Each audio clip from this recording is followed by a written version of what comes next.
Okay, Assalamualaikum warahmatullahi wabarakatuh. Okay, today we would like to present about tax assignment. I am Fakhrul. I am Hazim. I am Afiq. And me, Naiem. Okay, we will start now. Alright. Okay, let me explain about company.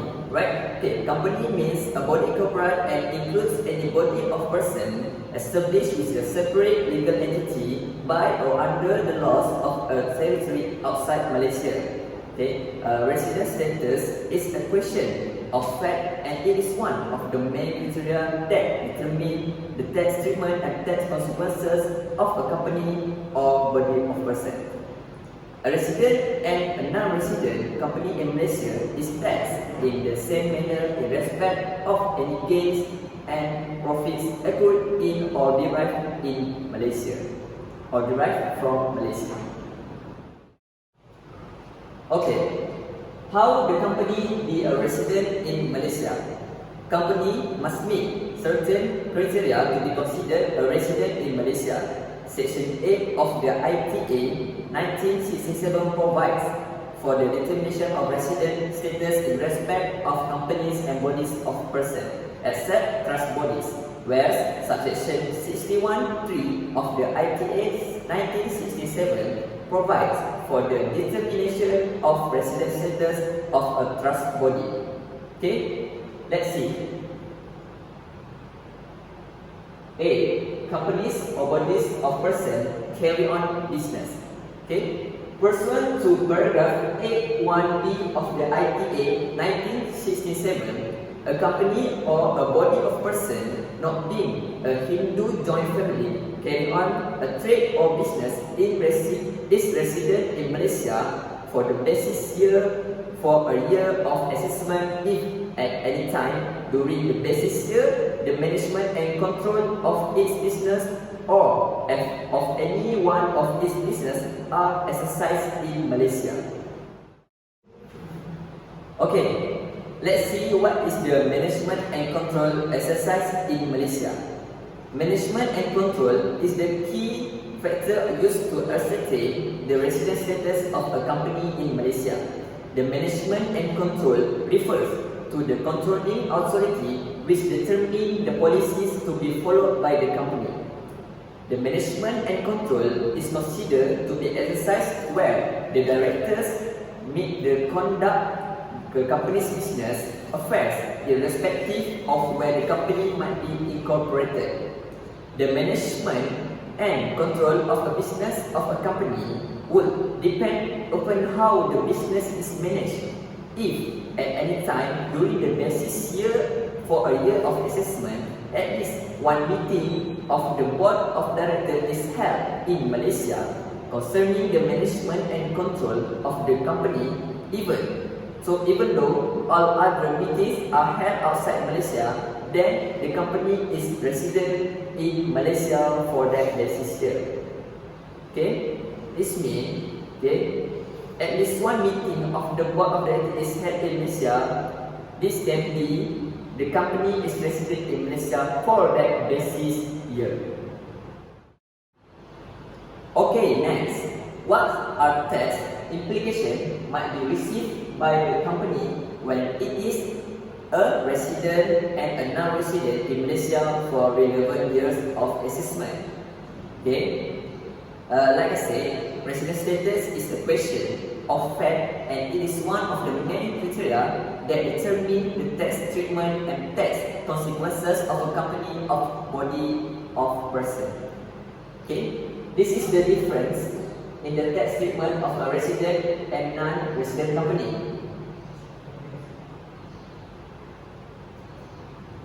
Okay, as you can see, right, the scope of charge, okay, resident and non-resident. Resident companies carry on business of banking, insurance, shipping, and air transport income is taxable on world income scope. Okay, others company income accrued in or derived from Malaysia, but the non-resident income accrued in or derived from Malaysia. Next, able to enjoy tax treaty benefits. Okay, for resident it is applicable, and for non-resident it is applicable too. Okay, but for business income, the resident taxable if derived from Malaysia. Okay, but the non-resident taxable on business income accruing in or derived from Malaysia if there is a permanent establishment in Malaysia. Okay, for the double taxation relief, okay, as you can see, it is applicable for resident, but for non-resident, it is not applicable. And last, incentive available under ITA and Promotion of Investment Act 1986. For the resident, is applicable, but for the non-resident, is not applicable. Okay, that's all from me. Okay, Assalamualaikum. I will explain to you about what I have done in practice to identify the company with incident information. First, they can apply to the respective assessment branch to issue the certificate of residence, or can be known as COR. Second, they can choose either to apply manual or by using online portal.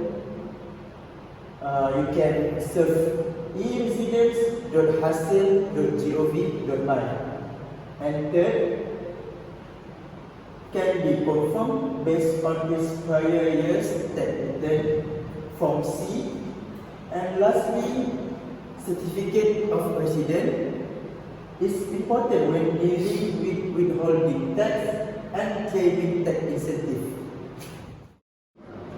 Okay, submission of income tax return form. There are two forms, Form EC and Form EE. First of all, return form of company for year of assessment. This is for the company only. Just relate for submission via e-filing within 8 months from the date following the close of the accounting period. If the company fail to submit within the stipulated date, a penalty will be imposed to the company. It means the penalty charge equal to triple the amount of the tax. Now, this can be imposed under subsection 112 of ITA 1967 based on the due date of the submission of the ITRF. And second, written form of employer for remuneration of year of assessment. This is called Form EE. Just given for submission via e-filing, not later than 30 April 2019. If the employer failed to submit within the stipulated date, there will be a compound will be imposed to the employer. The compound not less than 200 ringgit and not more than 20,000. Or else, the employer may be imprisonment, non-resident 6 months, or more hard, it can be imposed both imprisonment and compound. This is under section 120 of ITA 1967. That's all from me. Thank you. Okay, today I want to explain about the procedure must be applied by each company for income tax under self-assessment system. The first one is administration. The company must fill the ECP 204 form by online, and then the information that needed in the ECP 204 are the first one are name and address, second one is income tax reference number, the third one is registration number of company, the fourth one is tax estimate, number 5, accounting year end period, number 6, commencement date of operation for the company, number 7, computation of monthly installment, and last one, withholding tax obligation. This one is only for non-resident company and assessment. The second step is the payment of monthly tax. Okay, once receiving the form CP204, tax authority will issue a notice of payment CP205 and a 12 monthly payment slip, which is CP207. This will be done before the commencement of the beginning of the basis period. The monthly income tax payment by the company must be accomplished by the payment slip. This is to ensure that the amount of tax payable can be credited to the appropriate account. Each company needs to pay the tax in equal to 12-month installment. If the company does not have 12-month account, then the estimated tax payable for the year will be divided by number of months that year assessment. The monthly summary will be due on 15th of every month. Step number 3. This is a revision of estimate. A company is expected to pay the appropriate tax in the current year. If the difference between the tax limit and actual income of the payable exceeds the 30% margin of error, then penalty will be imposed. A company may revise the estimate income tax payable, submit via CP204A in the 6th month or 9th month or in both months. Tax payable for the remaining month should be revised upward and downward accordingly. Okay, the fourth step, which is e-notification. The company should furnish its income tax estimate or revised estimate of its income tax payable by using electronic medium or electronic transmission. It will be submitted via e-filing. And number 5 is original estimate. Original estimate is there is no amendment to the estimate of tax for particular year assessment. A company is obligated to revise upward either on the 6th month or on the 9th month to reflect the actual possible tax payable for the year assessment. Number 6, which is submission of return. The return form for the year assessment need to be submitted within 7 months from the closing date of the company year-end account. The next step is notice of assessment. The return submitted is still to be a notice of assessment. It means that there will be no Form J to be issued to the company. The right to appeal still exists, and the time is limited within 30 days making of the assessment. It is advisable to lodge an objection in a general appeal letter on the same day of the filing of return.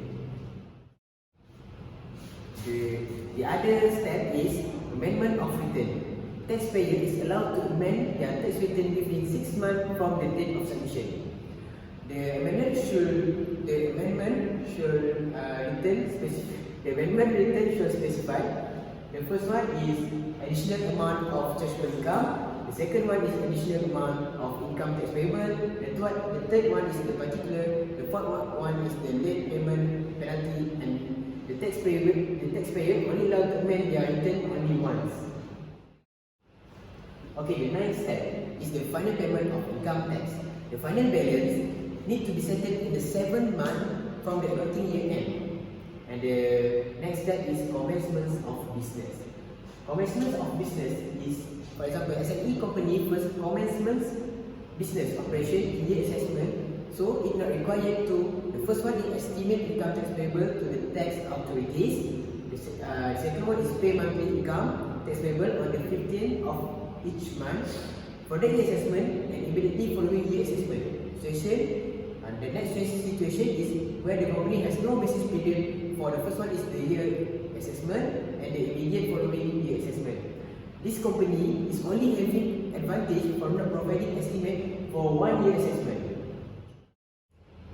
Okay, next I will explain to all of you about the type of penalty might be imposed if the company does not compile the self-assessment system, or we known as SAS.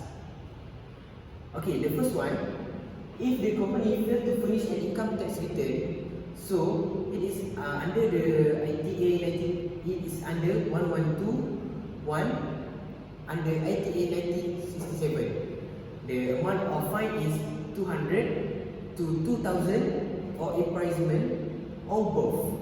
Okay, the second one is if the company fails to give notice of chargeability to tax, is also in the same actor, and the amount of fine is also same, which is 200 to 2,000 ringgit or imprisonment or both. And the last one is if the company make an incorrect tax return by omitting or understanding any income. It is under section 113 1B, which is the amount of fine is 1,000 to 10,000 and 200% of tax under charge. I think that's all for me, and others you can see in this web That's all from me. Thank you. Okay, Assalamualaikum warahmatullahi wabarakatuh. Today I will explain about chronology of old SST to GST to new SST. Okay, first, the old SST is introduced by our fourth Prime Minister, which is Dr. Naiem on 1972 for sales tax and 1975 for service tax.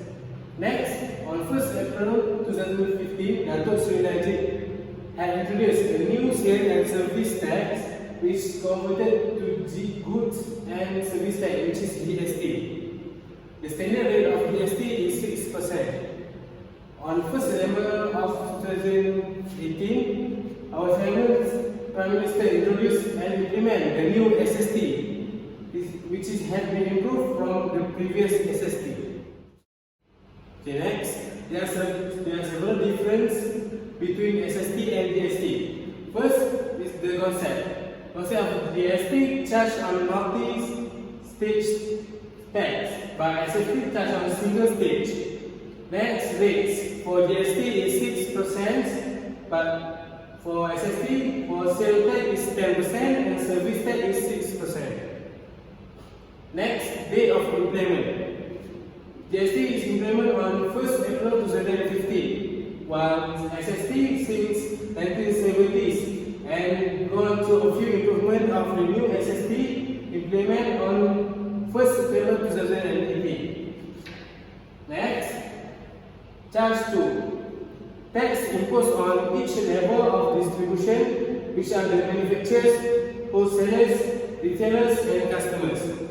For SST, sales tax only charged on manufacturer on consumer level. Service tax is imposed to consumers that's using tax service.